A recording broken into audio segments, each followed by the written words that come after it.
So Jurassic World Alive just had its first special destination event, which let you travel to Isle St. Hubert from the film Rebirth. Here you can dart exclusive creatures from the movie and get new Apex Hybrid DNA. What a great way to progress to the O.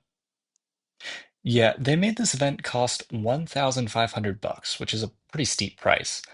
I was lucky to be a hoarder and thus had plenty of bucks, but for some players the 1,500 buck price tag might be too steep. So, was the Rebirth Special Destination worth the price? First, let's talk about the darting. Like the travel hub, you spawn in an environment where you can freely move around into dark creatures, as well as some supply drops. Mostly you'll get commons and rares, but at the special event supply drops you can find Titanosaurs, which doesn't spawn in the wild, and T-Rex. Aqualops, another event exclusive creature, is also available here. Both Aqualops and Titanosaurus are ingredients for pretty decent hybrids like Titanotarchus and Aquagnathus, so it's good to be able to get their DNA. Unfortunately, that's where the praise for the darting ends, because the rest of the event exclusive dinos from the film are not worth it. The Rebirth Rex, Raptor, and Spino can all spawn on the map, but instead of being a normal darting session, you get a challenge from the Isle of Trials. You get a certain number of direct hits to win. This is not a good deal, and I'm not just saying that because I sucked at getting direct hits.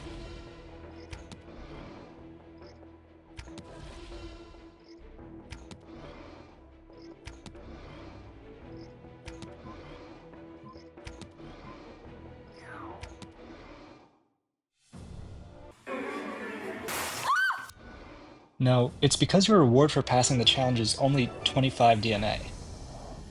Basically, what you'd get for a single direct hit in a normal darting session. It's nice that you can retry the challenge if you mess up, but that's countered by the fact that you can only do it 4 times successfully. In other words, you'll only get 100 legendary DNA for these creatures, which isn't even enough to unlock them at level 16. Raptoceros, the only unique spawn I got, is even worse, offering only 40 DNA by completing both drone challenges. If I had to fix the darting for these creatures, I'd suggest making it so that players can collect extra DNA once they get the required number of direct hits with the remaining time they have. It gives players a reward for doing better in the challenge while still keeping a higher level of difficulty that Ludia clearly wants for this special destination.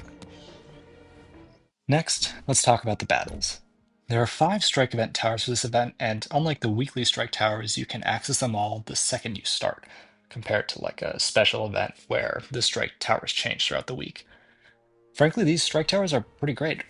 You can beat most of them with a high legendary or low unique team, and they give decent rewards.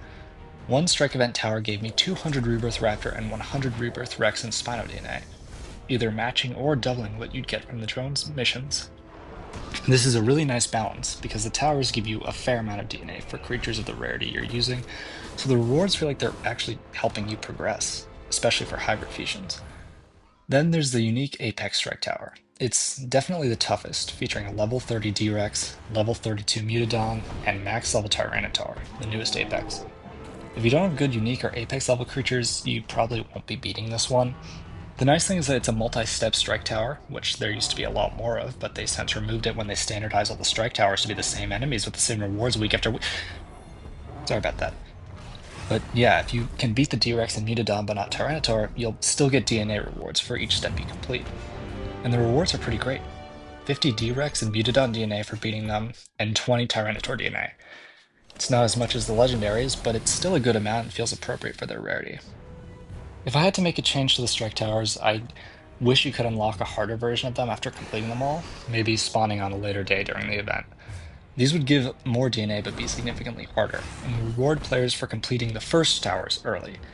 I like that you don't have the narrow window of time to play the strike towers, but it does mean that you can't really do much but dart things once you beat them. But overall, the strike towers were definitely a highlight of the event. Finally, we have the growth guide. It's simple enough. Dark creatures, spin supply drops, and beat strike towers to progress through the guide to earn coins, DNA, and bucks.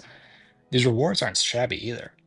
200 Rebirth Quets, 250 Rexy, and 300 Spino DNA will help you unlock and level up these creatures, plus a fair amount of coins to help you do so. By completing the guide, I actually got enough coins to level up my Proto-Lux, which saved me a lot of time grinding in the arena. The growth guide wasn't very difficult to complete, but was very rewarding. Plus, you only have to beat 4 strike towers to complete the guide, so if you worry about missing out on rewards because you can't beat a level 35 Tyranitar, you can skip it and beat all the other towers. Finishing the whole growth guide gives you 35 Raptoceros DNA, which is only a little less than the darting challenges for it. I'd make the same suggestion as I did with the towers. Add a second list of tasks for players who complete the growth guide before the event ends. Maybe doing so could be what triggers the new strike towers to spawn. However, if my one complaint about the growth guide for this event was that I wanted more, that's probably a good sign for Ludia. So, was the Rebirth Special Destination worth the price? I didn't enjoy the darting, but everything else gave pretty good rewards and was fun to play. However, most people who I pulled in the event said that the cost was too steep for the experience. Personally, I think it is and isn't worth it. Now, before you go say that I'm not making up my mind, let me just make my case. By Jurassic World Alive standards, 1,500 bucks for the rewards given by this event is a steal. If you go into the shop for 1,500 bucks, you can get a legendary incubator that gives you one random creature. By contrast, getting most of, if not all of the Rebirth legendaries for the same cost is much better, plus some unique and Apex DNA thrown in. You get the same DNA through Isle of Trials, but that would take a lot longer. Plus, the creature selection is much more limited, so you may struggle if your highest level creatures aren't allowed in that particular Isle of Trials. In essence, you're paying for a sped up version of Isle of Trials, and most games have you spend their rare in game currency for such a speed up. In this way, it's a pretty fair price. However, I'd say that the event is not worth it, simply because it sets a bad precedent. Let me ask, were any of you unable to participate in this event because of the cost? 1,500 bucks is a lot, and they're pretty hard to come by. Plus, the game is always asking you to use your bucks. In the shop, to get more coins, to retry a failed strike tower, to revive creatures in Isla events and Isle of Trials, there's a good chance people have used most of their bucks just by playing the game. But the thing that all these purchases have in common is that they're free to start with. The bucks, like I said earlier, speed things up and give you another shot at playing those game modes. If you don't have the bucks, you might not make it as far, but you can still make some progress. It can be a grueling grind if you don't pay real money, believe me, I know, but you can still move forward. Incubators, well, you can wait to get a free one, or you can unlock them by battling or completing strike towers. And again, the bucks only get you a better one faster, and let's be honest, most of the incubators in the shop are not worth the price. The special destination ignores that and says that you have to pay to play. Sure, the rewards are great, but that doesn't matter if you don't even have a chance to earn them. Unlike a tricky Isla event with good DNA rewards, but you might not be able to unlock the creature fully if your team is knocked out and you don't have the bucks to play. Bucks should speed up the process, not start it. I see two possible solutions. The first and most obvious is to lower the price tag. Because the rewards are so good compared to what 1,500 bucks normally gets you, it only seems fair that there should be some price to pay to unlock the event. Either this could be a lower cost that you can recoup by unlocking bucks through the growth guide, or maybe the cost is in coins, a much easier resource to gather. Alternatively, and this is the one I prefer, you could have the event be free to enter, but you can only stay in it for a limited amount of time, say an hour.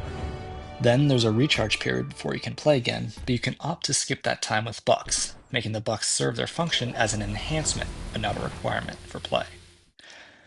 Overall, I think that the special destinations have potential and I'd like to see them return.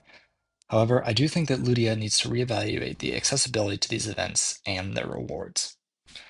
And please, please change the darting challenges.